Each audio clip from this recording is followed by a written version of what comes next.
কিভাবে হতে পারে। তো অলরেডি আমরা ফৌজদারি কার্যবিধি আইনের সাইড থেকে 78 ধারা পর্যন্ত একটু রিভিশন দেই আর কি, হালকা সূচির মতো বলি। তাহলে আপনাদের সকালবেলা রিভিশনটা হয়ে যাবে ইনশাল্লাহ, ঠিক আছে। সাইড ধারায় সারির একের কতে বলতেছে অ্যাডভোকেট, সারির কয়ের কতে বলতেছে হচ্ছে অ্যাটর্নি জেনারেল, সারির খতে জামিনযোগ্য জামিনের অযোগ্য, চারির গতে অভিযোগ, চারির জতে নালিশ, চারির টতে অনুসন্ধান, চারির ছতে তদন্ত, চারির ছতে আমলযোগ্য অপরাধ, চারির টতে আমলের অযোগ্য অপরাধ, চারির ততে থানার ভারপ্রাপ্ত কর্মকর্তা, চারির টতে অনুসন্ধান, চারির ঠতে তদন্ত, চারির ধতে থানা, চারির নতে অপরাধ। হ্যাঁ, চারির নতে বলতেছে দ্বন্দ্ব নতে বলতে পাবলিক প্রসিকিউটর। অর্থাৎ 492 ধারায় যেভাবে সংজ্ঞায়িত করা হয়েছে ওইভাবেই বোঝাবে। এই আইনের আহ এই আইনের 6 ধারায় বলতেছে বাংলাদেশে দুই শ্রেণী আদালত থাকবে, দায়রা আদালত আর হচ্ছে ম্যাজিস্ট্রেট আদালত। দুই শ্রেণীর বিচারক থাকবে। এবং আর একটা জিনিস বলতেছে বাংলাদেশের 4 শ্রেণীর বিচারিক ম্যাজিস্ট্রেট থাকবে। এখানে 10 ধারায় হচ্ছে নির্বাহী ম্যাজিস্ট্রেট, 11তে জুডিশিয়াল ম্যাজিস্ট্রেট, 12তে স্পেশাল ম্যাজিস্ট্রেট, 22-23-এ মফস্বল এলাকায় জাস্টিস অব দ্য পিস, আর 42-এ জনসাধারণ ম্যাজিস্ট্রেট এবং পুলিশকে সহায়তা করবে আসামি গ্রেপ্তার এবং পলায়ন প্রতিরোধে। 43-এ বলতেছে জনসাধারণ গ্রেপ্তারি পরোয়ানা তামিল করার ক্ষমতা পাইলে অপর জনসাধারণ কি করতে পারে, সহায়তা করতে পারে। এরপরে বলতেছে যে আপনার এই যে ইয়া 44, জনসাধারণ আহ, পুলিশ ম্যাজিস্ট্রেটকে চুরি ডাকাতি দস্যুতা হত্যা ধর্ষণ রাহাজানি ইত্যাদির সংবাদ জানায় সহায়তা করবে। যদি মিথ্যা সংবাদ দেয় হয়রানির উদ্দেশ্যে 182 ধারা মোতাবেক জনসাধারণ অপরাধী হবে। 45 ধারায় বলতেছে এলাকার চেয়ারম্যান মেম্বার চৌকিদার দফাদার, হ্যাঁ, এরা অপরাধের সংবাদ দিয়ে সহায়তা করবে। তারা যদি সংবাদ না দেয়, নিজের মধ্যে গোপন রাখে, 176 ধারা মোতাবেক সে অপরাধ করছে বলে গণ্য হবে। এরপরে 46-এ গ্রেপ্তার, 47-এ অনুমতি নিয়ে গ্রেপ্তার, 48-এ অনুমতি না দিলে 10 জানলা ভাঙ্গে ভিতরে প্রবেশ, 49 গ্রেপ্তার করে বেরিয়ে আসতে বাধাপ্রাপ্ত হলে 10 জানলা ভাঙ্গে আপনি বেরিয়ে আসতে পারবেন। 50 অতিরিক্ত বল প্রয়োগ করা যাবে না। 51-তে আটক ব্যক্তির দেহ তল্লাশি, 52-তে মহিলার দেহ তল্লাশি, 53-তে আপত্তিকর অস্ত্র পাওয়া গেলে তখনকার কার্যপদ্ধতি, 54-তে পুলিশ সকল পদের পুলিশ অফিসার কর্তৃক 9টি ক্ষেত্রে বিনা পরোয়ানায় গ্রেপ্তার। হ্যাঁ, 55-তে বলতেছে থানার ওসি কর্তৃক বিনা পরোয়ানায় গ্রেপ্তার। 55-র কতে বলতেছে যে ব্যক্তি আমলযোগ্য অপরাধ করার জন্য সাবধানতা অবলম্বন করে এমন ব্যক্তি। 55-এর খতে বলতেছে যে ব্যক্তি হচ্ছে আপনার এই যে কি করে, যে ব্যক্তি হচ্ছে আপনার এই যে আরে নিজের জীবন জীবিকা সম্পর্কে কোনো সন্তোষজনক জবাব দিতে পারে না। আর 55 গতে বলতেছে যে ব্যক্তি চুরি ডাকাতি দস্যুতা করে, অপরাধমূলক ভীতি প্রদর্শন করে বা ভয়ভীতি দেখিয়ে সম্পত্তি আদায় করে এমন ব্যক্তিকে থানার ওসি 55 ধারায় বিনা পরোয়ানায় গ্রেপ্তার করবে।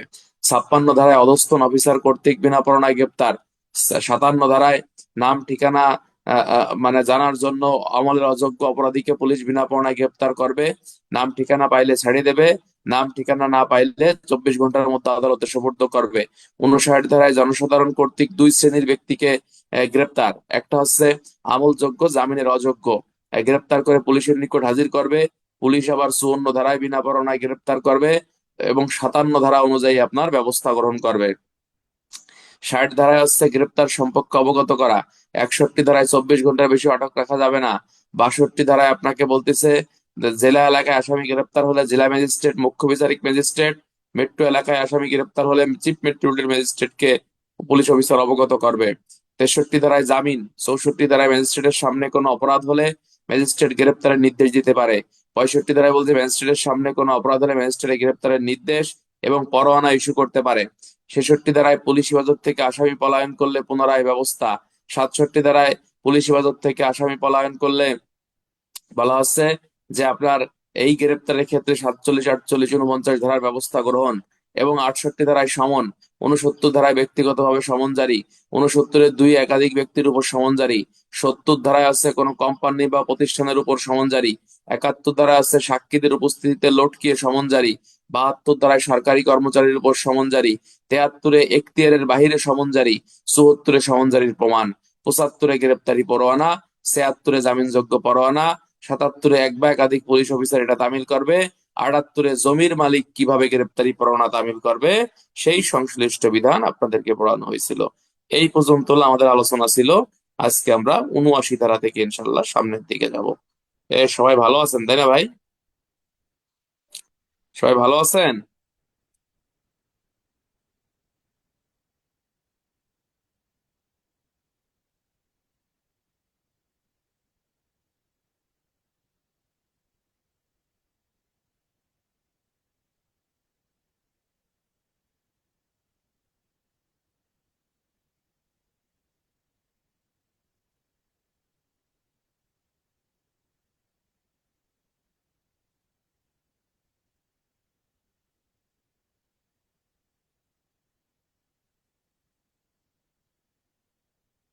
শুনেন, পড়াশোনার দায়িত্ব হচ্ছে যার যার তার তার, ঠিক আছে কিনা?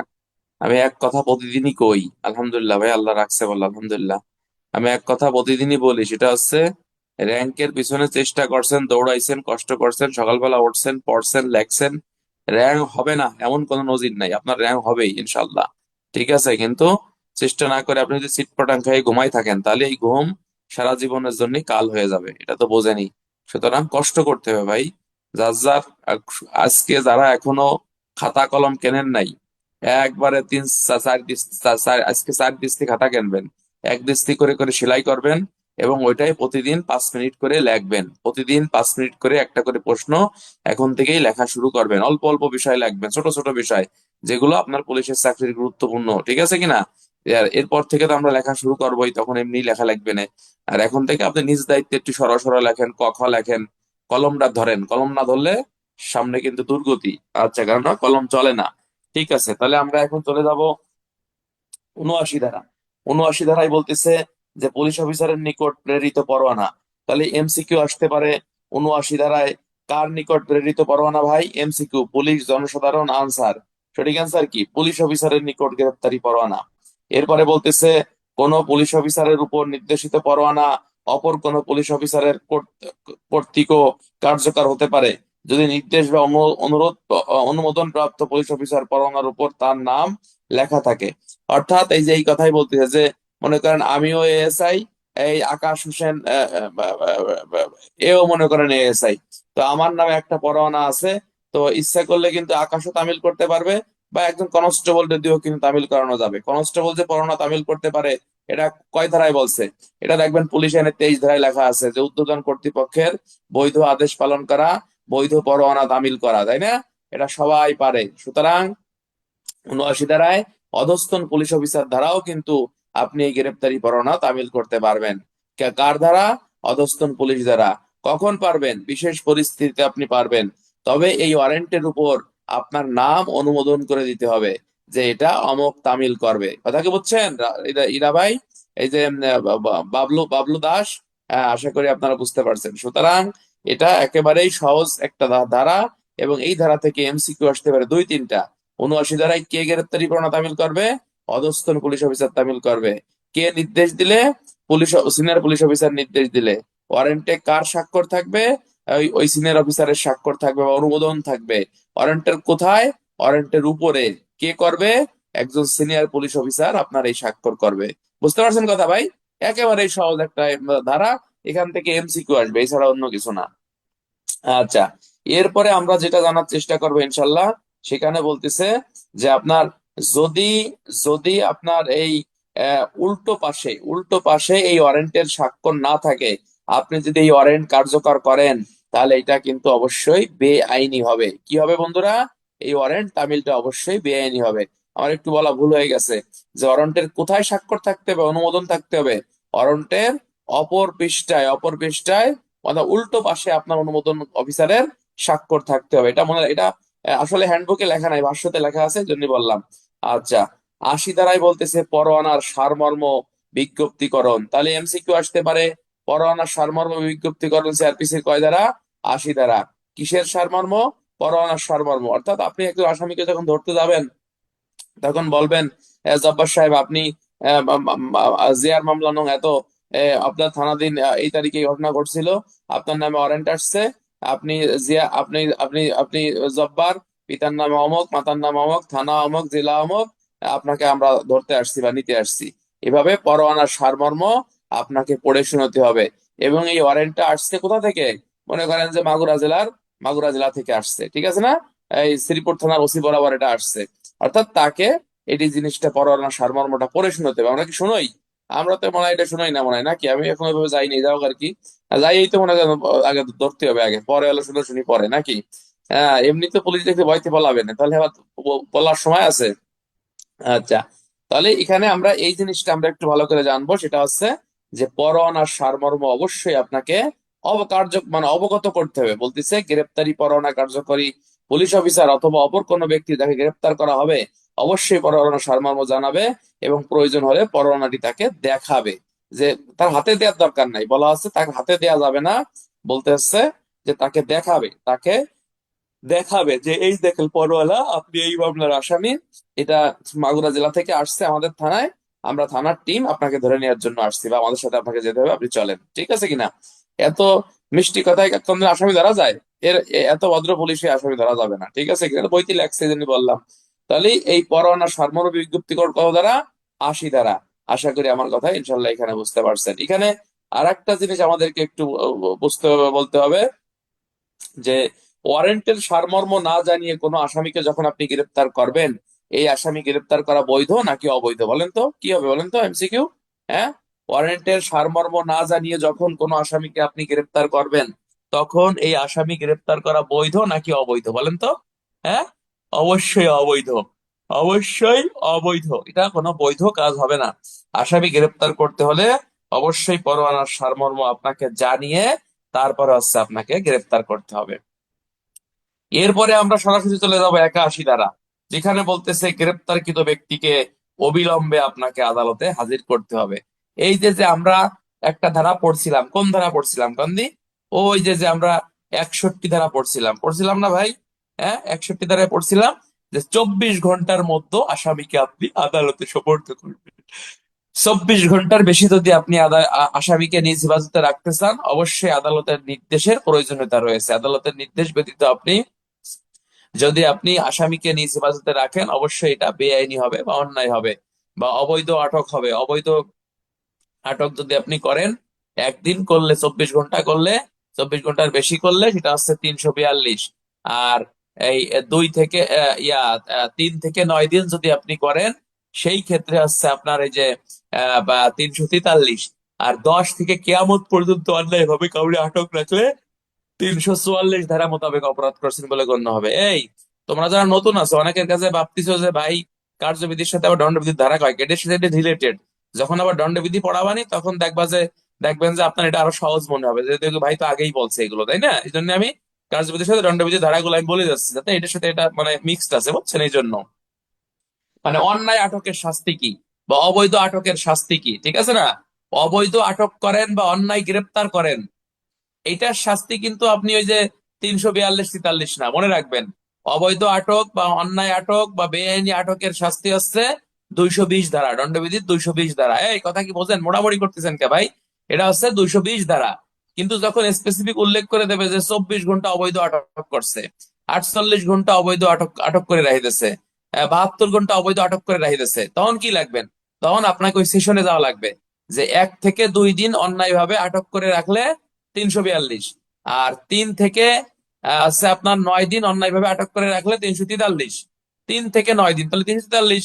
আর 10 থেকে কেয়ামত পর্যন্ত যদি অন্যায়ভাবে কাউরে বাইন্ধে রাখে বা আটকায় রাখে, সেক্ষেত্রে 344 ধারা মোতাবেক সে অপরাধ করছে বলেই গণ্য হবে। আমি বুঝাতে পারছি ভাই ইনশাল্লাহ?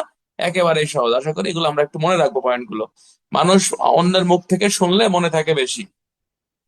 আচ্ছা, পরবর্তী পরবর্তী বিষয় আমরা চলে যাব, যেখানে আমাদেরকে বলতেছে যে এই যে এই যে এই যে যে বলতেছে যে গ্রেপ্তারকৃত ব্যক্তিকে অবিলম্বে আপনাকে হাজির করতে হবে, পরোয়ানাভুক্ত আসামি। তাহলে এই 61 এবং হচ্ছে আপনার বলা হচ্ছে যে 81-র মধ্যে মূল পার্থক্যটা কি ভাই? 61 ধারা আছে বিনা পরোয়ানায়, অর্থাৎ এমনি যে আসামিদেরকে গ্রেপ্তার করবেন, এদেরকে 24 ঘন্টার মধ্যে হাজির করতে হবে। আর এই 82 ধারায় বলতেছে পরোয়ানাভুক্ত আসামি, যার বিরুদ্ধে পরোয়ানা ইস্যু করা হয়েছে। এই পরোয়ানাভুক্ত আসামিকে যদি তুমি গ্রেপ্তার না করো, তাহলে তোমার অপরাধ কয় ধারা, কতই দণ্ডবিধির? কিনা পারে? হ্যাঁ, পরোয়ানাভুক্ত আসামিরে তুমি মনে করো ধরলে না, তাহলে তোমার অপরাধ দণ্ডবিধির কয় ধারা কও দেই? মনে করবো আজকে ক্লাসে এই একটা ধারাই শিখছো তোমরা, বলো। এটা হচ্ছে না 21 না ভাই, এটা হচ্ছে দণ্ডবিধির 222 ধারা। আর 21 ধারা কি? 21 ধারা হচ্ছে গ্রেপ্তারযোগ্য ব্যক্তিকে আপনি যদি গ্রেপ্তার না করেন, আসামি আপনার সামনে দিয়ে ঘুরতেছে, আপনি আসামির সাথে লেয়াজু করে তারা ধরতেছেন না, বাড়ি যাওয়ার আগেই ফোন দেন যে আমরা আসতেছি, তুই পলা, তোরে কিন্তু ধরে নিয়ে যাবানি। এই যে আপনি আকামটা করলেন, ফোন দিলেন আসামিরে, তারা ধরলেন না, বা সামনে দিয়ে ঘুরে বেড়াচ্ছে, আপনি তারা ধরার সাহস পাচ্ছেন না, এই ক্ষেত্রে বলা হচ্ছে আপনি 221 ধারা মোতাবেক আপনি অপরাধ করছেন বলে গণ্য হবে দণ্ডবিধি। ঠিক আছে? আচ্ছা, যাওয়ার ওটা আমরা পরে দেখবো, যখন দণ্ডবিধি পড়াবো আরো ভালো করে জানবো ওখান থেকে। তাহলে আমরা এখানে এই যে 81 ধারা মোতাবেক অবিলম্বে আসামিকে আদালতে হাজির করতে হবে। এখন অবিলম্বে বলতে কত সময়? অবিলম্বে বলতে বোঝাচ্ছে যত দ্রুত সম্ভব হচ্ছে আপনি আসামিকে আদালতে আপনি হাজির করবেন, এটাই হচ্ছে আইনের বিধান। তবে এমসিকিউ কি শর্ত সাপেক্ষে?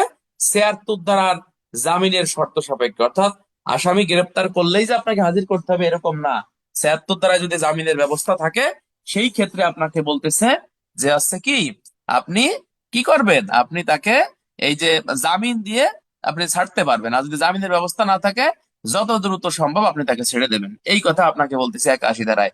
আপনারা কি ভালো আছেন ভাই? মন খারাপ করা যাবে না, সব সময় প্রফুল্লতার সহিত আমরা পরীক্ষার আগ পর্যন্ত পড়বো। আমি তো বলছি ইনশাল্লাহ যে ইনশাল্লাহ আমার জন্য দোয়া করবেন, আমি এবছর আমার নিজেরও পরীক্ষা, ঠিক আছে না, আল্লাহ ভরসা। এরপরে আমরা সরাসরি চলে যাব এই আইনের হচ্ছে, আমরা চলে যাব হচ্ছে কি ধারা? 82 ধারা, পরোয়ানা যেখানে কার্যকর করা যাবে। বলতেছে গ্রেপ্তারি পরোয়ানা যে কোনো স্থানে কার্যকর করা যাইতে পারে। এটা কিন্তু গুরুত্বপূর্ণ একটি কথা। বলা হচ্ছে 82 ধারা, গ্রেপ্তারি পরোয়ানা বাংলাদেশের যে কোনো স্থানে করা যাবে। এমসিকিউ, গ্রেপ্তারি পরোয়ানা কোথায় কার্যকর করা যাবে? যে কোনো স্থানে কার্যকর করা যাবে। কোন দেশের? বাংলাদেশের। তবে 82 ধারায় যে কোনো স্থানে গ্রেপ্তারি পরোয়ানা কার্যকর করা যাবে, ঠিক আছে। 82 ধারা শুধুমাত্র বাংলাদেশের অভ্যন্তরে বুঝাইছে। আর যদি বাংলাদেশের বাহিরে আপনি বুঝুন সেক্ষেত্রে 93 খ হবে। কত? লিখে রাখো ভাই, লিখে রাখেন, সরি লিখে রাখেন, হ্যাঁ, 93 খ হবে। আর বিদেশ থেকে গ্রেপ্তারি পরোয়ানা আপনি যখন বাংলাদেশে আসবে তখন সেটা তামিলের পদ্ধতি হচ্ছে 93 গ। মন থাকবে? বাংলাদেশ থেকে মনে করেন আমেরিকা একটা গ্রেপ্তারি পরোয়ানা তামিল করবেন, 93 খ। আমেরিকা থেকে একটা গ্রেপ্তারি পরোয়ানা বাংলাদেশে আসছে ইন্টারপোলের মাধ্যমে, সেটা বাংলাদেশে তামিল করার বিধান হচ্ছে 93 গ। মন থাকবে ভাই ইনশাল্লাহ? 93 গ, এটা আমরা মনে রাখবো। তবে 82 ধারায় বাংলাদেশের বাহিরে বুঝাবে না, বুঝতে পারছেন? তাহলে 82 ধারা এবং 58 ধারার মধ্যে পার্থক্য কি ভাই? 82 ধারা এবং 58 ধারার মধ্যে পার্থক্য কি? 82 ধারার পার্থক্যটা হচ্ছে যে পরোয়ানামূলভুক্ত আসামি বাংলাদেশের যে কোনো স্থান থেকে গ্রেপ্তার করতে পারবেন, ঠিক আছে। আর 58 ধারা আছে বিনা পরোয়ানা, অর্থাৎ পরোয়ানাভুক্ত আসামি না।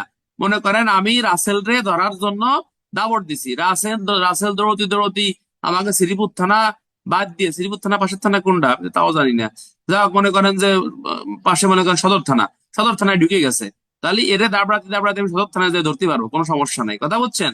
তবে দাবড়াতে দাবড়াইতে আমি মনে করি ইন্ডিয়ান বর্ডার ক্রস হয়ে গেছে, ইন্ডিয়ার ভিতরে কিন্তু আমি ঢুকতে পারবো না। এই হচ্ছে 58 এবং 82 ধারার মধ্যে পার্থক্য। শৈলকুপা নাকি, যাও শিখে যাবেন ইনশাল্লাহ। তাহলে এই 82 ধারা কি বুঝতে পারছেন ইনশাল্লাহ?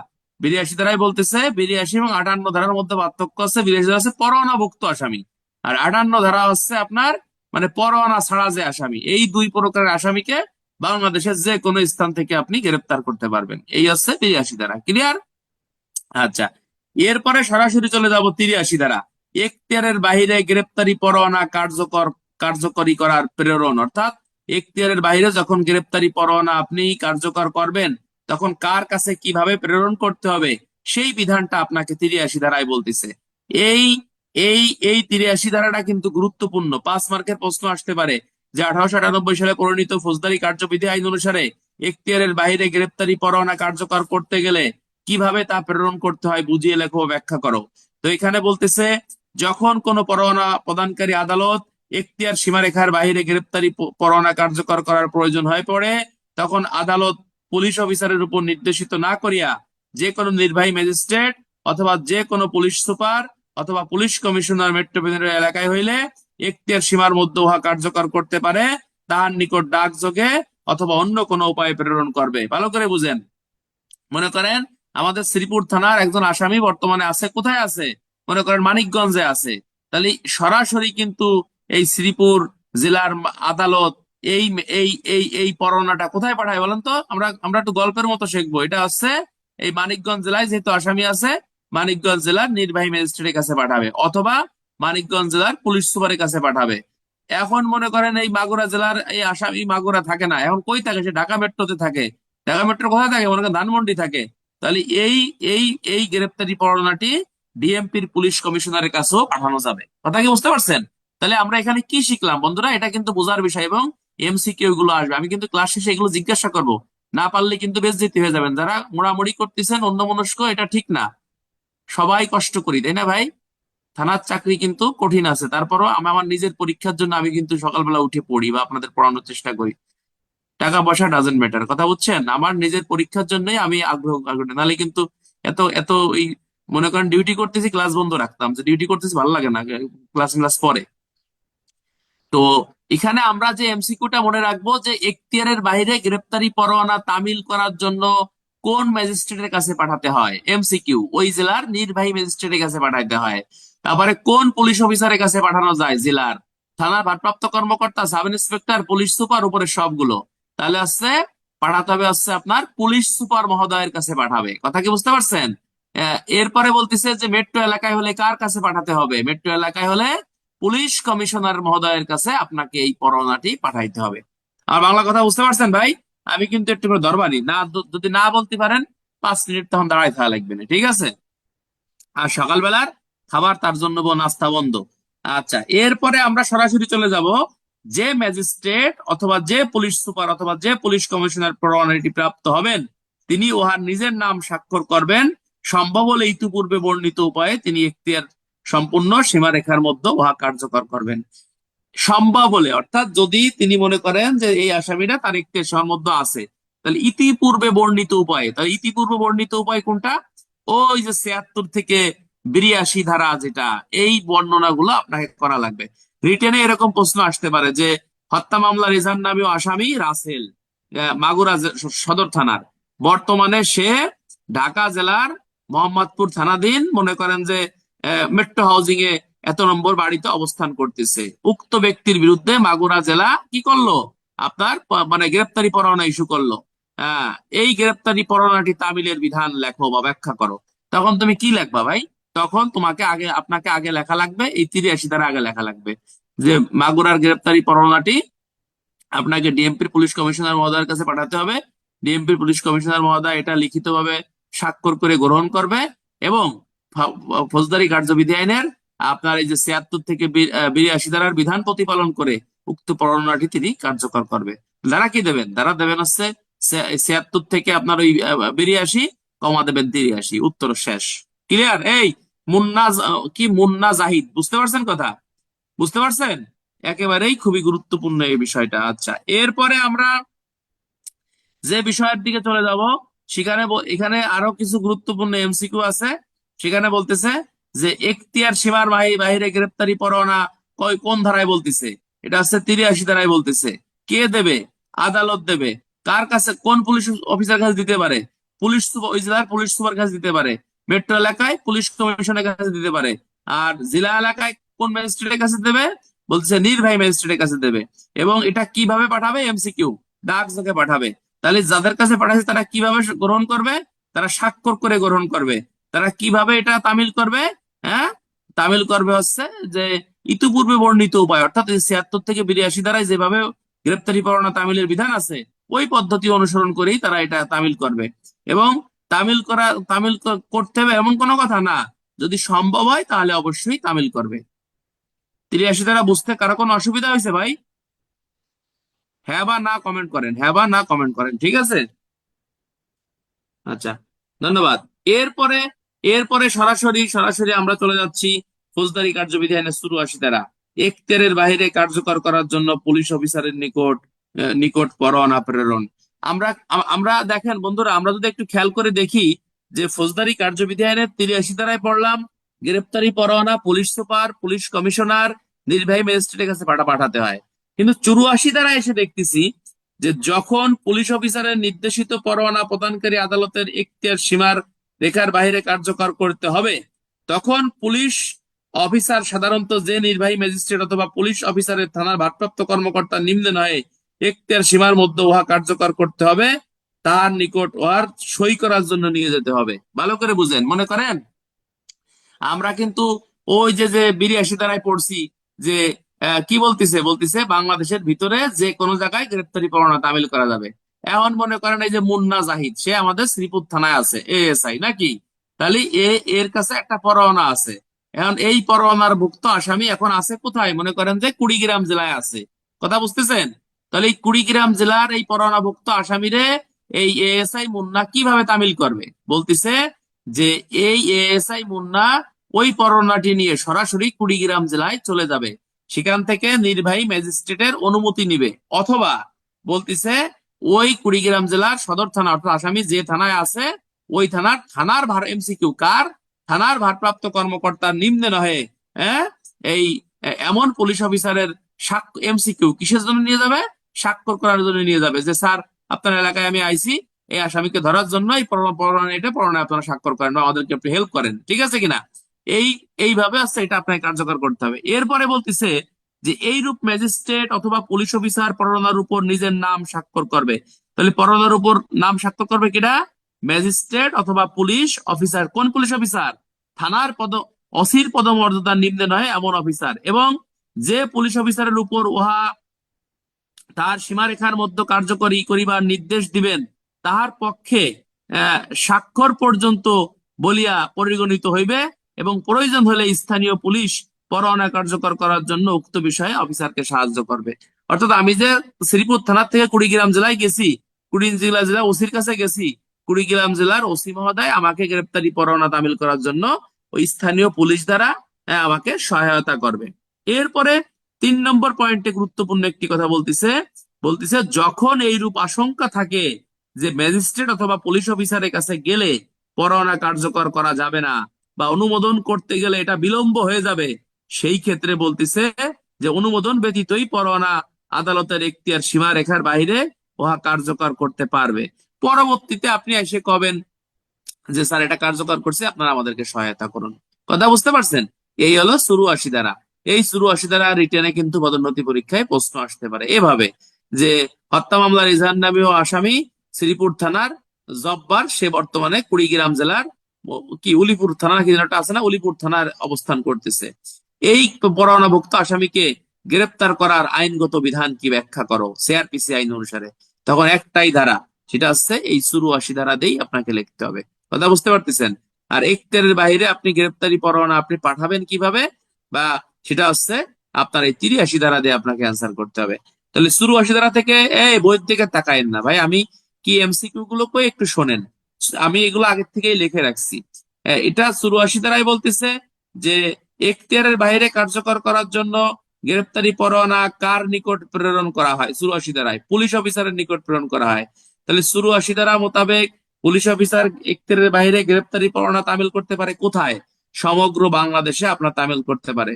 তাহলে থানার বাইরে অন্য থানা বা অন্য জেলায় যাই গ্রেপ্তারি পরোয়ানা তামিল করতে গেলে কোন ম্যাজিস্ট্রেটের কাছে পরোয়ানাটি নিয়ে হাজির করতে হয়, নির্বাহী ম্যাজিস্ট্রেটের কাছে পরোয়ানাটি নিয়ে আপনাকে হাজির করতে হয়। কোন পুলিশ অফিসারের কাছে নিকট নিয়ে হাজির করতে হয়, হ্যাঁ, সাব ওসির পদমর্যাদার নিম্নে নয় এমন অফিসারের নিকট আপনাকে হাজির করতে হয়। এখানে একটু বোঝার বিষয় আছে। 83-তে বলতেছে পুলিশ সুপার, আবার এই 84-তে বলতেছে ওসি। আপনারা কি ঝামেলা মনে হচ্ছে না? একেবারে সহজ, কোনো ঝামেলা না।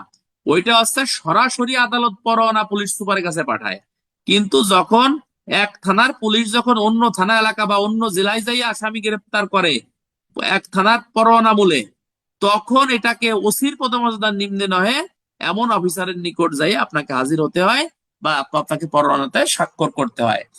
এরপরে আপনাদের পদোন্নতি পরীক্ষা আমাদের আরো এমসিকিউ এখান থেকে আসতে পারে। সেখানে বলতেছে যে আপনার যে যখন আমি হাজির হব কোনো ম্যাজিস্ট্রেট বা পুলিশ অফিসারের কাছে, এই ম্যাজিস্ট্রেট বা পুলিশ অফিসার কি করবে, আমার পরোয়ানা তামিল করার ক্ষেত্রে আমাকে সহায়তা করবে, এটা তাদের দায়িত্ব। এরপরে আপনি যদি মনে করেন যে না, থানার ওসির সহায়তা নিলে বা নির্বাহী ম্যাজিস্ট্রেটের সহায়তা আনতে গেলে, অনুমতি নিতে গেলে, ফর্মালিটি মেনটেন করতে গেলে আসামি জামিনে পলাই চলিয়ে আর ধরা সম্ভব হবে না রে, আপনি তাদের অনুমতি ছাড়াই এই পরোয়ানা আপনি কার্যকর করতে পারবেন। এই কথাই আপনাকে বলতেছে 84 ধারায়। তাহলে রিটেনে প্রশ্ন কি আসতে পারে ভাই, রিটেনে প্রশ্নটা সৃজনশীল প্রশ্ন তৈরি করে দিতে পারে, আর একটা প্রশ্ন বাংলা প্রশ্ন দিতে পারে, যে পুলিশ অফিসার কর্তৃক কিভাবে এখতিয়ারের বাইরে গ্রেপ্তারি পরোয়ানা তামিল হয় ব্যাখ্যা করো, তাই না? আবার একটা প্রশ্ন আসতে পারে, এখতিয়ারের বাইরে সমন জারির বিধান কি? কয় ধারা কন তো? এখতিয়ারের বাইরে সমন জারির বিধান কয় ধারা কন? কিনা পারে বলেন? এখতিয়ারের বাইরে সমন জারি কয় ধারা বলেন? হ্যাঁ, কয় ধারা? কমেন্ট করেন, কমেন্ট করা যায় না? হ্যাঁ, 73 ধারা, থ্যাংক ইউ। হ্যাঁ, এখতিয়ারের বাইরে আছে আপনার সমন জারির বিধান আছে 73 ধারা। আচ্ছা, আমরা চলে যাব এখন 85 ধারা। 85 ধারা অত্যন্ত গুরুত্বপূর্ণ, মানে একটার সাথে একটা সিকোয়েন্স মিল, কথা বুঝতে পারছেন? এই যে যে 84 ধারায় আপনি অন্য জেলা থেকে আসামি ধরিয়ে আনলেন, তখন আপনি কি করবেন? আসামির সাথে গল্প করবেন, নাকি সাপ লুডু খেলবেন, নাকি ওই যে ক্যারাম বোর্ড খেলবেন, নাকি?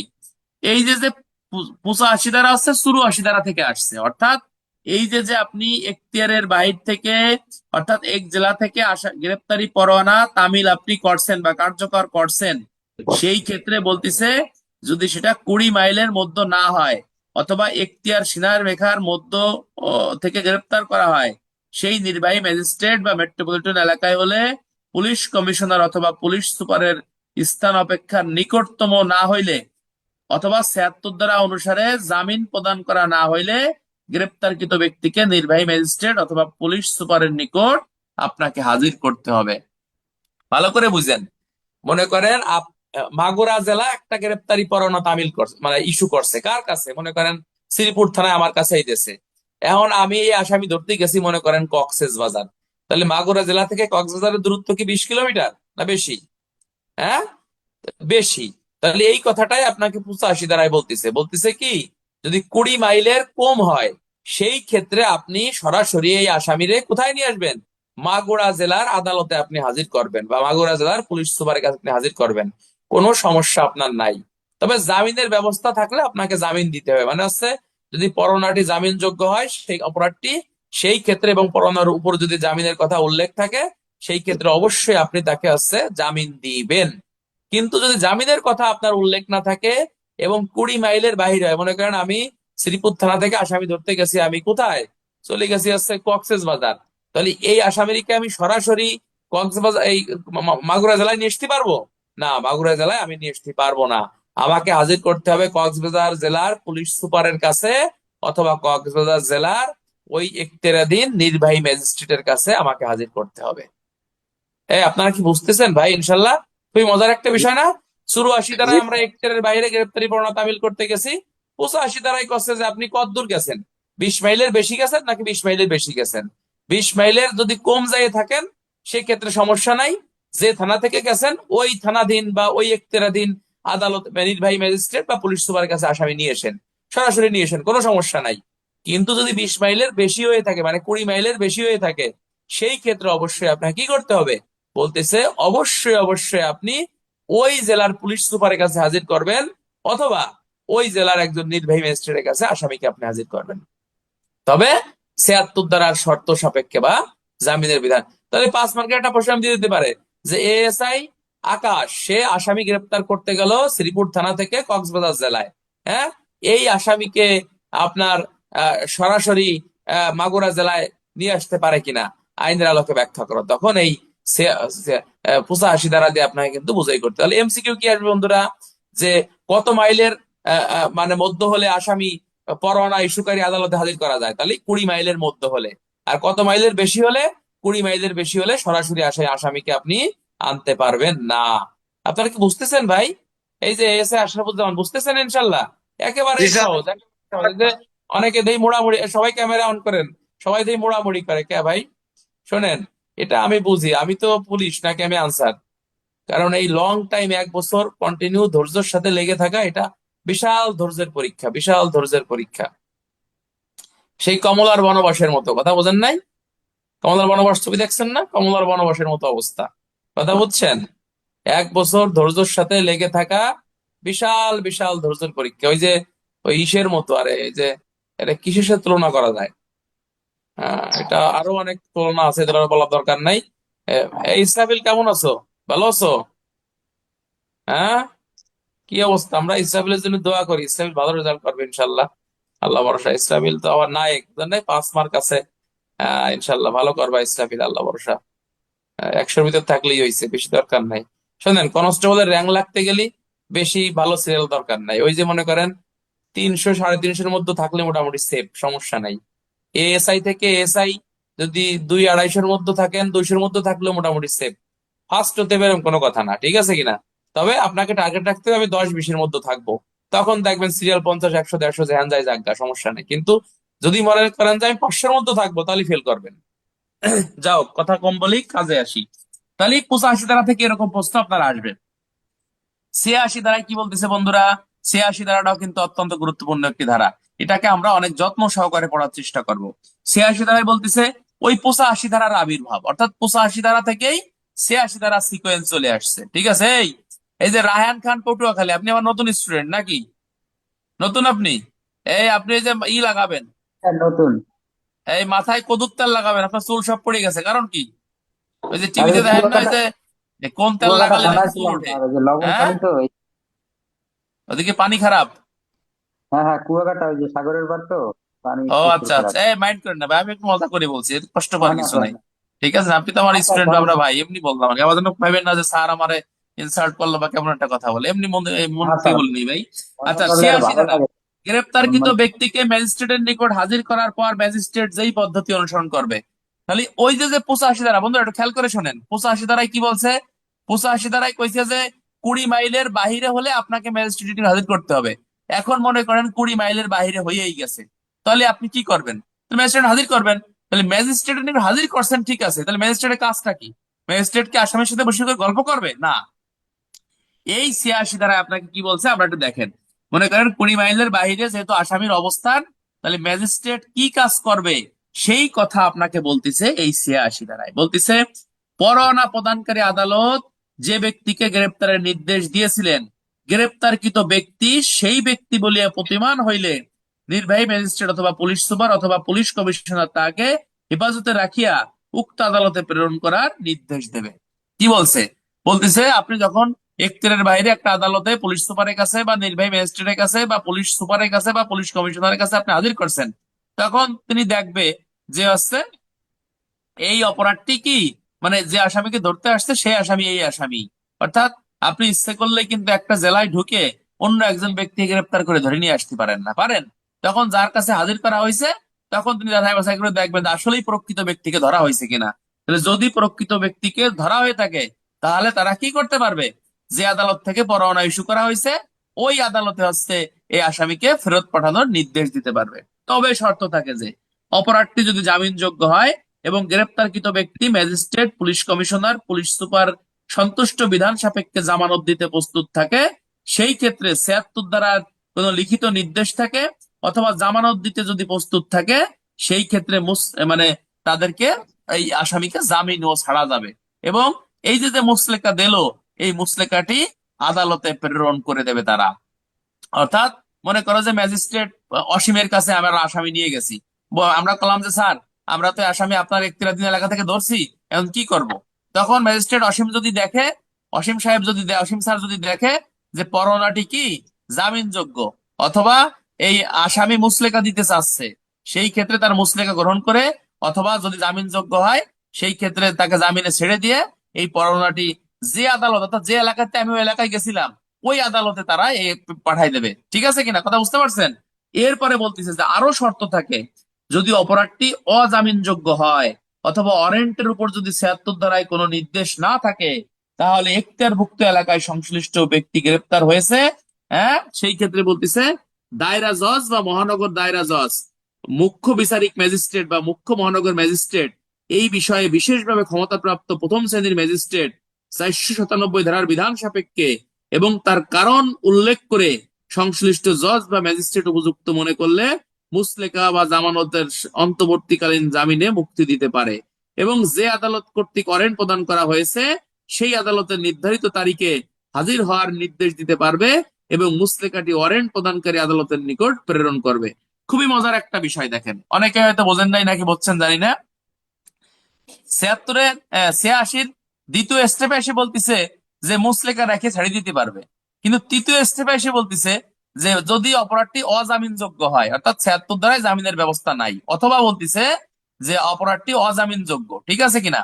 কিন্তু ম্যাজিস্ট্রেট বা পুলিশ সুপার বা পুলিশ কমিশনার মনে করতেছে যে আমার এলাকা থেকে একটা আসামি ধরে নিয়ে যাবে, আমি এটা মানতে পারতেছি না, বা আমাদের কাছে মনে হচ্ছে সে কোনো অপরাধী না।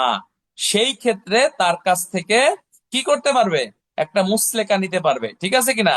এবং নির্ধারিত দিন তারিখ ও সময়ে, হ্যাঁ, আপনাকে কি করতে পারবে, আপনার ওই আদালতে হাজির হওয়ার নির্দেশ দিতে পারবে এবং যে মুচলেকাটি নিছিল ওই আদালতে প্রেরণ করবে। একে এই যে অন্তর্বর্তীকালীন জামিন বলতে কি বোঝায়, এই যদি একটা প্রশ্ন আসে রিটেনে যে অন্তর্বর্তীকালীন জামিন কি, অনেকে দেখবেন নামই শুনবে না, কেননা এটা হ্যান্ডবুকের ভিতরে লেখা আছে। তাহলে অন্তর্বর্তীকালীন জামিন কি বন্ধুরা, যখন পরোয়ানাভুক্ত আসামিকে এখতিয়ারাধীন বাইরে থেকে গ্রেপ্তার করা হয়, তখন ওই পরোয়ানাভুক্ত আসামিকে নির্বাহী ম্যাজিস্ট্রেট, পুলিশ সুপার বা পুলিশ কমিশনার, হ্যাঁ, যদি মনে করে সে অপরাধী না, তখন কি 496 ধারার বিধান সাপেক্ষে, সরি, 497 ধারার ক্ষমতা বলে, হ্যাঁ, শর্ত সাপেক্ষে যে জামিনে মুক্তি দেওয়া হয় তাকেই হচ্ছে আপনার অন্তর্বর্তীকালীন জামিন। নাম শুনছেন অন্তর্বর্তীকালীন জামিন। আর আগাম জামিন কি বন্ধুরা, তোমরা কি জানো আগাম জামিন কি? আগাম জামিনটা হচ্ছে ফৌজদারি কার্যবিধি আইনের 498 ধারা, যেখানে বলতেছে যখন কোনো ব্যক্তির বিরুদ্ধে মামলা হয় বা গ্রেপ্তারের আশঙ্কা থাকে, তখন উক্ত ব্যক্তি হাইকোর্ট বিভাগ থেকে যে জামিন সংগ্রহ করে তাকেই আগাম জামিন বলে, যা সিআরপিসির 498 ধারায় আপনাকে বর্ণনা করছে। আমি কি আপনাদের বোঝাতে পারতেছি নাকি আমি একা একাই বুঝতেছি কন্দি? হ্যাঁ, বুঝতেছেন নাকি? এই যে নিজামুদ্দিন, ডিউটি আছেন নাকি ভাই আপনি? কোন জেলায় আছেন?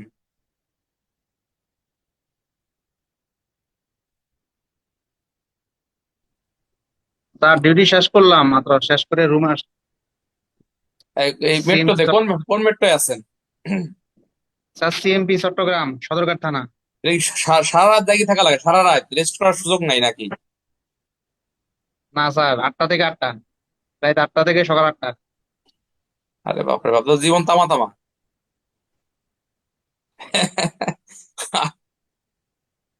কষ্ট হয় অনেক আসলে, এটা তো অনেক ঝামেলা। যাও, আল্লাহ ভরসা, এক এক জায়গায় চাকরি সিস্টেম একরকম। হ্যাঁ, তাহলে আসছে, আর আমরা এসবিতে চাকরি করছি একরকম, আবার এখন মনে করেন মফস্বল থানা এলাকার চাকরি একরকম, আবার মূল শহরের থানা এলাকার চাকরি একরকম, তাই না নাজিম ভাই? সুতরাং এক এক জায়গার পরিবেশ হচ্ছে একরকম। হ্যাঁ, তাহলে আমরা এখন এই যে এখানে চলে গেলাম, এরপরে এরপরে আমরা আর একটা জিনিস দেখতে পারি যে এই ধারার কোনো ব্যবস্থা কোনো পুলিশ অফিসারকে 76 ধারা অনুসারে জামানত গ্রহণ করা থেকে বিরত করবে বলে ধরে নেওয়া যাবে না। অর্থাৎ এই 76 ধারায় এই যে যে জামানত আপনার দিবে, এটা বিরত বা করা হবে না বা ধরে নেওয়া যাবে না, এটা মনে করে নিতে হবে। আচ্ছা, এখান থেকে আরেকটা জিনিস বোঝার বিষয় আছে যে ট্রানজিট রিমান্ড বলতে কি বোঝায়। ট্রানজিট রিমান্ড, এটা আপনারা একটু মনে রাখবেন, আমি এখানে লেখা নাই বাট ভাষ্যতে একটু আলোচনা করা আছে, আপনাদের বুঝে। ট্রানজিট রিমান্ডটা কি বন্ধুরা? সবাই পড়েন, লা হাওলা ওয়ালা কুওয়াতা ইল্লা বিল্লাহিল আলিয়্যিল আযীম। ট্রানজিট রিমান্ডটা কি ভাই? ট্রানজিট রিমান্ড হচ্ছে এইটা, বলা হচ্ছে যখন কোনো পরোয়ানাভুক্ত আসামিকে এখতিয়ারের বাহির থেকে গ্রেপ্তার করা হয়, এই পরোয়ানাভুক্ত আসামিকে যখন ওই পুলিশ সুপার, পুলিশ কমিশনার বা নির্বাহী ম্যাজিস্ট্রেটের কাছে হাজির করা হয়, হ্যাঁ, উক্ত ক্ষমতা সম্পন্ন ব্যক্তিগণ উক্ত আসামিকে যখন পরোয়ানা প্রদানকারী আদালতে হাজির করার জন্য নির্দেশ দেয়, তখন যে স্থান থেকে আসামি গ্রেপ্তার করা হয়েছে ওই স্থান থেকে পরোয়ানা প্রদানকারী আদালতে আনার সময় আসামি যে গাড়িতে থাকে বা পুলিশ হেফাজতে থাকে তাকেই ট্রান্স রিমান্ড বলা হয়। বুঝতে পারছেন? ধারা আছে কয় ধারা? 86 ধারা। অনেকে জীবনে প্রথম শুনছেন, আশা করি আজকের ক্লাস সার্থক, যে একটা জিনিস শিখছেন এখান থেকে নাকি। তো ট্রানজিট রিমান্ডটা কি? মনে ওই যে মানে 86 ধারায় করছে, যখন আপনি শ্রীপুর থানা থেকে আপনি কক্সবাজার আসামি গ্রেপ্তার করতে গেছেন, Cox's Bazar police super, police commissioner বা আপনার কক্সবাজার নির্বাহী ম্যাজিস্ট্রেট করছে যে এই আসামিরে আপনারা মাগুরা জেলায় নিয়ে যান, তাহলে কক্সবাজার থেকে মাগুরা জেলায় আসতে যদি 24 ঘন্টার বেশি সময় লাগে কোনো সমস্যা নাই। তাহলে এই যে যে সময়টুকু থাকলো, এটা একেই মূলত ট্রানজিট রিমান্ড বলা হয়ে থাকে, কেননা পুলিশ হেফাজতে থাকতেছে। আমার কথা কি আপনারা বুঝতেছেন নাকি বলতেন না ভাই গন্ধি? এটা কিন্তু এখানে লেখা নাই। এবছর যেমন আমাদের একটা প্রশ্ন আসছিল যে প্রত্যাহিত স্বীকারোক্তি কি, আমি কিন্তু আমাদের ক্লাসে আমাদের স্টুডেন্টদের পড়াইছিলাম, এটাকে বলা হয় রেট্রাক্টেড কনফেশন। কি বলে বন্ধুরা? এই কথা মোড়ামুড়ি করতেছে। রেট্রাক্টেড কনফেশন শব্দের অর্থ প্রত্যাহিত স্বীকারোক্তি। কিরকম?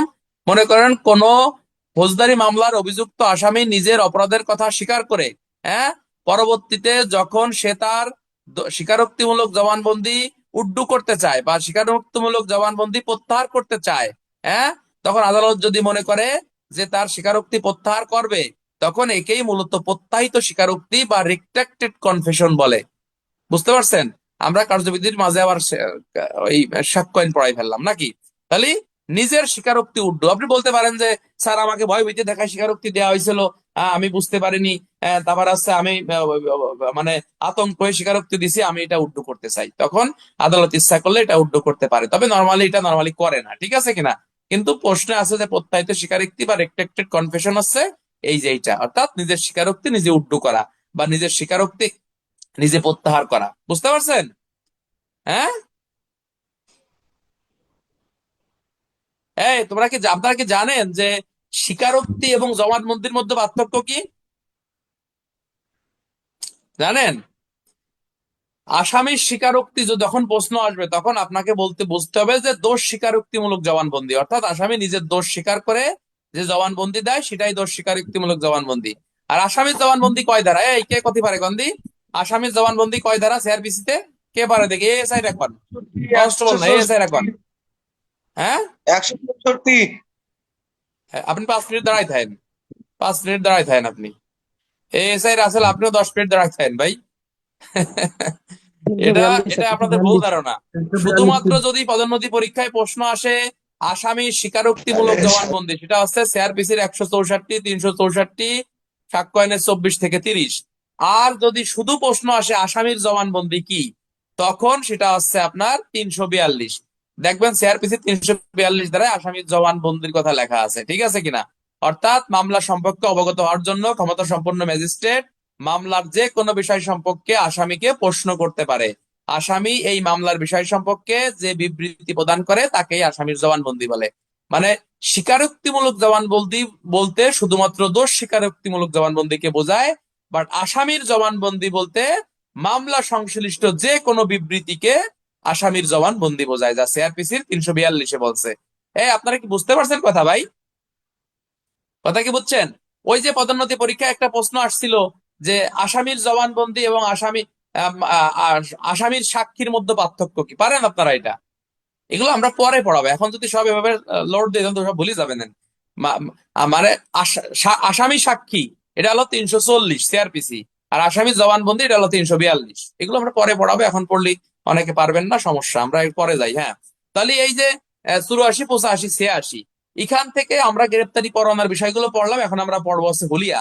তবে এর আগে আমি একটু ধারণা দেই যে গ্রেপ্তারি পরোয়ানা থেকে কি কি প্রশ্ন হতে পারে।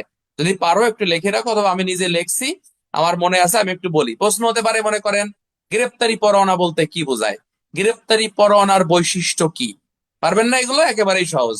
বলা হচ্ছে যে 1898 সালে প্রণীত ফৌজদারি কার্যবিধি আইনের 75 ধারা মোতাবেক কোন আসামিকে গ্রেপ্তার করার নিমিত্তে আসামির নাম, ঠিকানা, মামলা নম্বর উল্লেখপূর্বক আদালত কর্তৃক স্বাক্ষরিত সিলমোহর যুক্ত যে এক কপি পরোয়ানা ইস্যু করা হয় তাকে গ্রেপ্তারি পরোয়ানা বলা হয়। ক্লিয়ার? গ্রেপ্তারি পরোয়ানা ধারা কি দেবেন? 75। পিআরবি কত? 468 বিধি দিয়ে দেবেন, আপনার উত্তর শেষ। পিআরবি 315 দিয়ে দেবেন, উত্তর শেষ। এরপরে চলে যান গ্রেপ্তারি পরোয়ানার বৈশিষ্ট্য কি। 1 নম্বর বৈশিষ্ট্য হচ্ছে আসামির নাম, ঠিকানা থাকবে, মামলা নম্বর থাকবে, ধারা উল্লেখ থাকবে, আদালতের নাম থাকবে, প্রিজাইডিং অফিসারের স্বাক্ষর থাকবে, তারপরে ইস্যুকারী থানা, তামিলকারী থানা অফিসারের নাম উল্লেখ থাকবে, সময় তারিখ উল্লেখ থাকবে, ইত্যাদি। পারবেন না? ধারা মারি দেবেন, শেষ। এরপরে পদোন্নতি পরীক্ষায় প্রশ্ন আসতে পারে যে গ্রেপ্তারি পরোয়ানার তামিল করার ক্ষেত্রে পুলিশ অফিসারের করণীয় বর্জনীয় বিষয়গুলো কি কি। এই প্রশ্ন কি কোথাও এই আমাদের হ্যান্ডবুকে লেখা আছে? এই লেখা আছে ভাই? লেখা নাই। তবে পদোন্নতি পরীক্ষায় কিন্তু, কেন চমা দিছো? হ্যাঁ, মানছি। আঙ্কেল একটা সালাম দিয়ে যাও, এদিকে আসো। ওই যে আসসালামু আলাইকুম।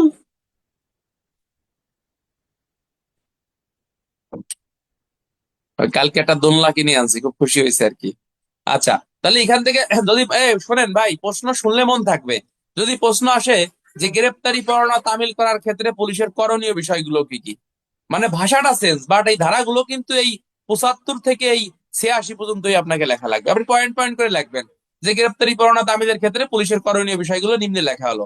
1 নম্বরে পুলিশ অফিসার বৈধ পরোয়ানা তামিল করবে।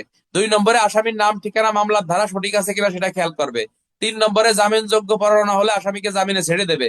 4 নম্বরে গ্রেপ্তারি পরোয়ানা জনসাধারণের মাধ্যমে তামিল করা যাবে। 5 নম্বরে অধস্তন অফিসারের দ্বারা পুলিশ অফিসার তামিল করতে পারবে। 6 নম্বরে হচ্ছে এখতিয়ারের বাইরে তামিল করতে পারবে। 7 নম্বরে হচ্ছে আপনার এই গ্রেপ্তারি পরোয়ানা তামিল করতে গেলে অপর কোনো পুলিশ অফিসারের সহায়তাও নিতে পারবে। এই হলো পুলিশের করণীয়। দ্বারা কি দেবেন? দ্বারা দেবেন হচ্ছে এই 75 থেকে আপনার এই 86 শর্ট টাইপের বাড়ি দেবেন। বর্জনীয় বিষয়গুলো কি কি? বর্জনীয় বিষয় আছে গ্রেপ্তারি পরোয়ানা তামিল করতে গেলে আপনার এই অবৈধ পরোয়ানা তামিল করতে পারবে না। তারপর আছে মানে সঠিক ব্যক্তি ব্যতীত অন্যায়ভাবে অন্য কোনো ব্যক্তিকে আটক করতে পারবে না। তারপরে পরোয়ানার সারমর্ম মানে জানানো থেকে বিরত থাকতে পারবে না। তারপর আছে আপনার অপরাধটি জামিনযোগ্য হলে বা পরোয়ানায় জামিনের কথা উল্লেখ থাকলে জামিন ব্যতীত আসামিকে আদালতে চালান দিতে পারবে না বা আদালতে প্রেরণ করতে পারবে না। এরপর আছে বলা আছে যে আপনার এই যে গ্রেপ্তার করে আসামিকে অন্যায়ভাবে মারধর করতে পারবে না। দ্বারা কি দেবেন? দ্বারা কিন্তু আপনার একই, অর্থাৎ এই 75 থেকে 86 লিখে দেবেন, উত্তর আপনার শেষ। বন্ধুরা, অনেকের ভুল ধারণা যে আমি শুধু সুসি আইনের জাহাজ সুসি পারি না। সুসি কোন এই যে প্রান্ত চৌধুরী, আপনার চেহারার এই অবস্থা কা, প্রতিদিনই খাবেন কি কয় রে, ডাইল খাবেন মনে করে 2 ডিশ করে, স্বাস্থ্য মোটা বানাতে হবে। হ্যাঁ, একবার মোষ রাখছেন তো পুরো জার্জেল মোষ। কোন জেলা কোন থানায় আছেন? হ্যাঁ, এইভাবে কেউ মোষ রাখে? কিছু কয় না আপনার ওসি? না কোন থানায় আছেন? স্যার বান্দরবান জেলায় স্যার পজিশনে স্যার প্রেডিক্ট করতেছি স্যার। ও, দাড়ি রাখছেন নাকি? জি স্যার। আচ্ছা, ভালো। ওরে লাগতেছে ইসের মতো, ওই যে রণবীর সিং, বুঝলেন নাই? আচ্ছা, যাও। তাহলে এরকম প্রশ্ন এখান থেকে আসতে পারে। আরেকটা প্রশ্ন আসতে পারে যে গ্রেপ্তারি পরোয়ানা বলতে কি বোঝায়? গ্রেপ্তারি পরোয়ানার তামিলের ক্ষেত্রে আপনার ওই যে আগের নিয়ম, সময়ের নিয়ম, পরের নিয়ম, কথা কি বুঝতে পারছেন বন্ধুরা? তখন এইগুলো পয়েন্ট পয়েন্ট আকারে লিখে নিচে ধারা আপনাকে দিয়ে দিতে হবে। এখান থেকে আরেকটা প্রশ্ন আসতে পারে যে গ্রেপ্তারি পরোয়ানা বলতে কি বোঝায়? দণ্ডপ্রাপ্ত আসামিকে পুলিশ অফিসার গ্রেপ্তার না করলে পুলিশ অফিসারের অপরাধ কি? তারপরে যে 222 পুলিশ অফিসারের, তারপরে হচ্ছে আপনার এই যে আরে কি বলে আর একটা প্রশ্ন যেটা ওই যে ইসের আরে আছে, ভুলে গেলাম এটা। ওই যে গ্রেপ্তারি পরোয়ানা এবং সমনের মধ্যে পার্থক্য লেখো, ঠিক আছে কিনা? অথবা এরকম একটা বাংলাতে প্রশ্ন করতে পারে যে গ্রেপ্তারি পরোয়ানা তামিলের ক্ষেত্রে পুলিশকে কোন কোন দিকে সতর্ক নজর দেওয়া আবশ্যক, ঠিক আছে কিনা? এভাবে ভাষা চেঞ্জ করে দেবে, বাট ধারা উত্তর কিন্তু আপনার একই। কি নাজিম ভাই, ঠিক আছে না? ধারা উত্তর কিন্তু একই, কিন্তু আপনার প্রশ্নের ভাষা চেঞ্জ হতে পারে। সুতরাং ভাষা চেঞ্জ হলে মানে ভয় পাওয়ার বা এরকম দুঃখিত হওয়ার কিছু নাই, ঠিক আছে? আশা করি বুঝে ফেলছেন। গ্রেপ্তারি পরোয়ানা থেকে যে কোনো প্রশ্ন আসলে ইনশাল্লাহ আমরা পারবো, এটা আমাদের বিশ্বাস। ক্লিয়ার? আমরা চলে যাবো এখন হুলিয়া। এই হুলিয়া থেকে প্রশ্ন কয়েক বছর আসে না, কিন্তু হুলিয়ার এই বিষয়টা কিন্তু অত্যন্ত গুরুত্বপূর্ণ। পদোন্নতি পরীক্ষায় হুলিয়া থেকে প্রশ্ন কিন্তু আসতে পারে। হুলিয়া, এটা আমরা ভালো করে জানবো। হুলিয়া শব্দের ইংরেজি প্রতিশব্দ আছে কি? প্রোক্লেমিনেশন। তাহলে এমসিকিউ আসতে পারে প্রোক্লেমিনেশন শব্দের অর্থ কি? আছে হুলিয়া। প্রোক্লেমিনেশন, PROCLAMANATION, প্রোক্লেমিনেশন, PROCLAMANATION। প্রোক্লেমিনেশন শব্দের অর্থ হচ্ছে হুলিয়া বা ঘোষণাধীন ব্যক্তি বা হচ্ছে ইস্তেহার। ইস্তেহার মনে রাখবেন কি, এর কিন্তু বিভিন্ন নাম হতে পারে, পরীক্ষায় আসতে পারে। ইস্তেহার বলতে কি বোঝায়, ঘোষণাধীন ব্যক্তি বলতে কি বোঝায়, বা ঘোষণাপত্র বলতে কি বোঝায়, এরকম বিভিন্ন শব্দ ব্যবহার করতে পারে পরীক্ষায়। সুতরাং আপনাকে মনে করেন পলাতক ব্যক্তির ঘোষণা না দিয়ে দিল যে ইস্তেহার বলতে কি বোঝায়, অথবা ইংরেজিতে প্রশ্ন করলো। ইদানিং কিন্তু ইংরেজিতে প্রশ্ন আসো যে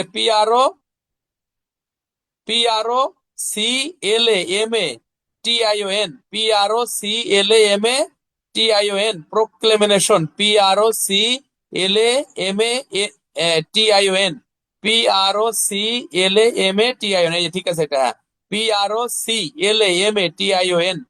আমার নোটে দেওয়া আছে, দেখেন। আমি যে আপনাদের শিটে দেওয়া আছে, দেখেন।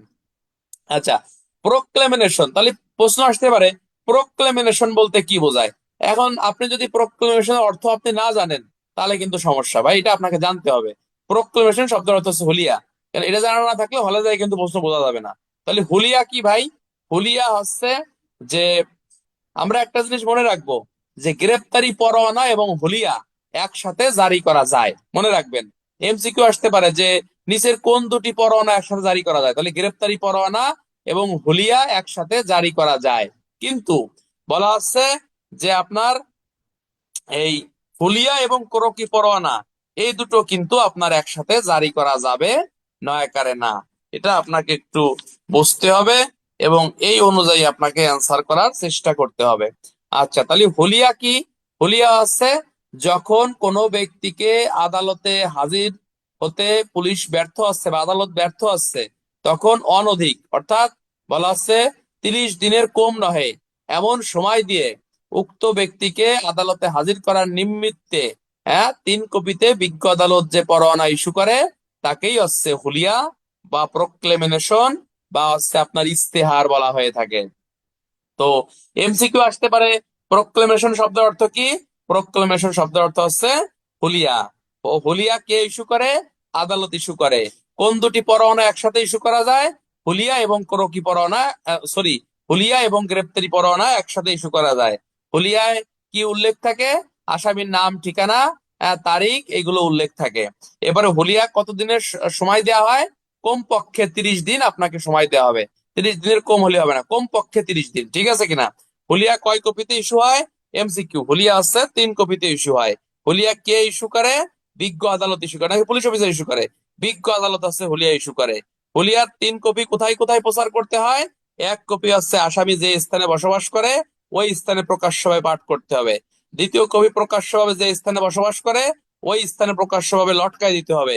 আর 3য় কপি হচ্ছে আদালত ভবনে প্রকাশ্যভাবে লটকে দিতে হবে।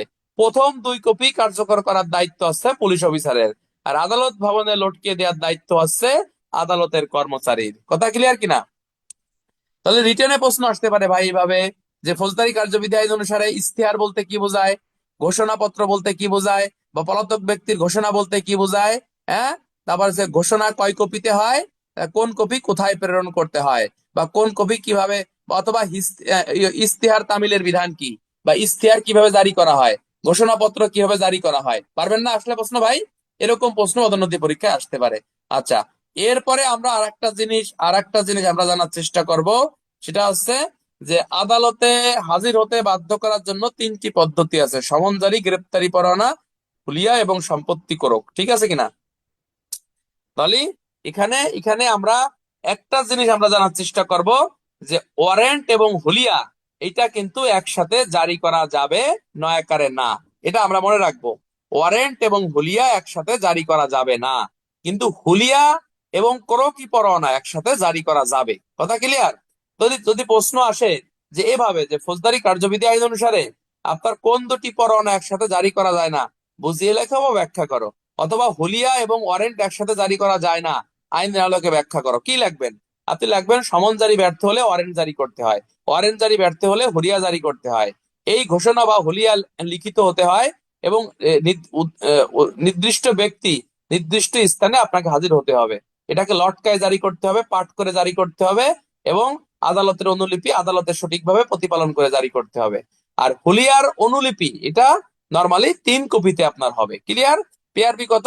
হুলিয়ার পিআরবি হচ্ছে পিআরবি 472 বিধিতে হুলিয়া সংক্রান্ত বিধায় বলতে। আচ্ছা, হুলিয়া কি মৌখিক হয় না লিখিত হয় বলেন তো ভাই? হুলিয়া হচ্ছে অবশ্যই আপনাকে লিখিত হতে হবে, হুলিয়া লিখিত হতে হবে। তাহলে হুলিয়া কোন ব্যক্তির বিরুদ্ধে ইস্যু করা হয় ভাই? হুলিয়া হচ্ছে আপনার আত্মগোপনকারী বা ফিরারি যারা আসামি তাদের বিরুদ্ধে হুলিয়া ইস্যু করা হয়। এছাড়াও পিআরবি 378-এর খ, কত? 378-এর খতে হুলিয়া সংক্রান্ত বিধানগুলো আপনাকে আলোচনা করছে। এরপরে আমরা আরেকটা জিনিস জানার চেষ্টা করব যে হুলিয়ার 3 কপি কোথা থেকে সংগ্রহ করতে হবে। এমসিকিউ, পুলিশ অফিস থেকে, থানা থেকে, নাকি ম্যাজিস্ট্রেটের অফিস থেকে? এটা হচ্ছে ম্যাজিস্ট্রেটের অফিস থেকে আপনাকে সংগ্রহ করতে হবে। 1 কপি কোর্ট অফিসের জন্য, 1 কপি থানার জন্য, 1 কপি পলাতক ব্যক্তির গ্রামের জন্য, এটা বেসিক্যালি আপনার দেয়া হয়ে থাকে। আচ্ছা, এরপরে এই হুলিয়ার তারিখ কখন থেকে কার্যকর হবে? যেদিন থেকে এটা মানে ঘোষণা দেয়া হবে ওই দিন থেকেই কার্যকর করা হয়। মনে করো আদালত হুলিয়া ইস্যু করছে আজকে, আমি এটা কার্যকর করলাম 1 সপ্তাহ পরে, তাহলে 7 দিন কি বাদ যাবে? না, এই 7 দিন এমনি বাদ। এটা হচ্ছে আপনার ওই যে যেদিন থেকে ঘোষণাপত্র মানে পুলিশ জারি করবে বা তামিল করবে সেই দিন থেকে এটা মূলত কার্যকর হবে, ঠিক আছে? আচ্ছা,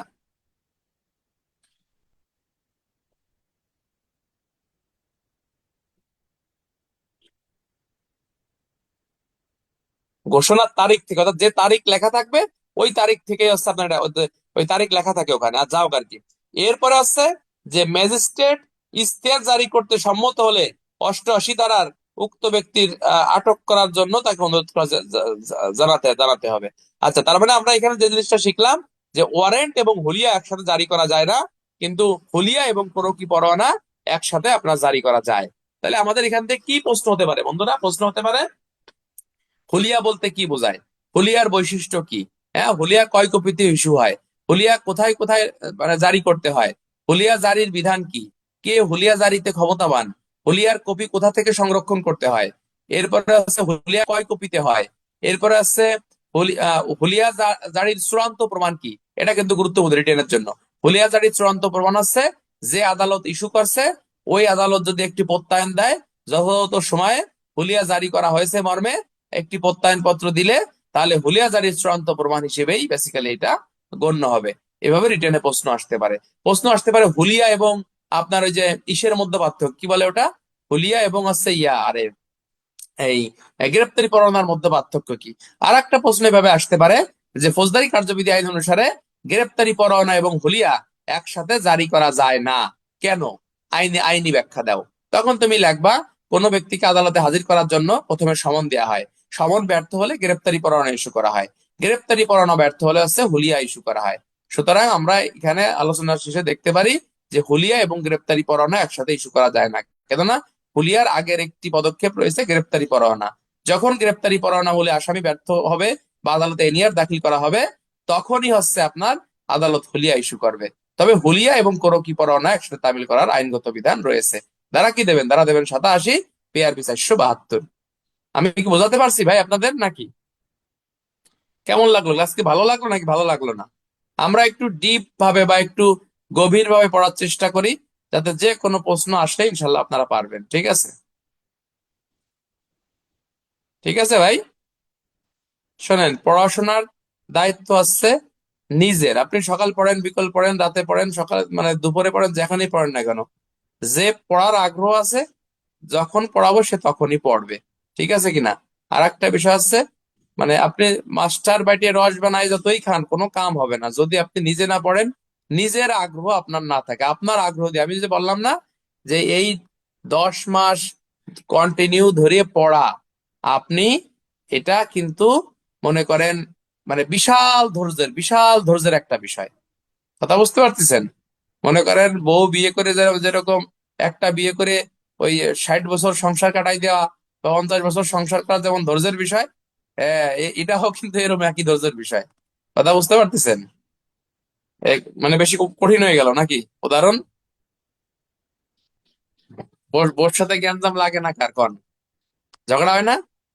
এটা অনেক ধৈর্যের বিষয় না? কালকে হাত কাটছে, কালকে পেন লাগিয়েছে আবার রক্ত পড়তেছে। কি সে হাত কাটলো? ওই যে কি করে, ওই যে দরজা আটকাছে, ট্রেনে আটকাছে। দেখতেছি, দাঁড়াও। আচ্ছা, আর কোনো কথা আছে কারো? বলেন। কালকে আমরা কোরকি পরোয়ানার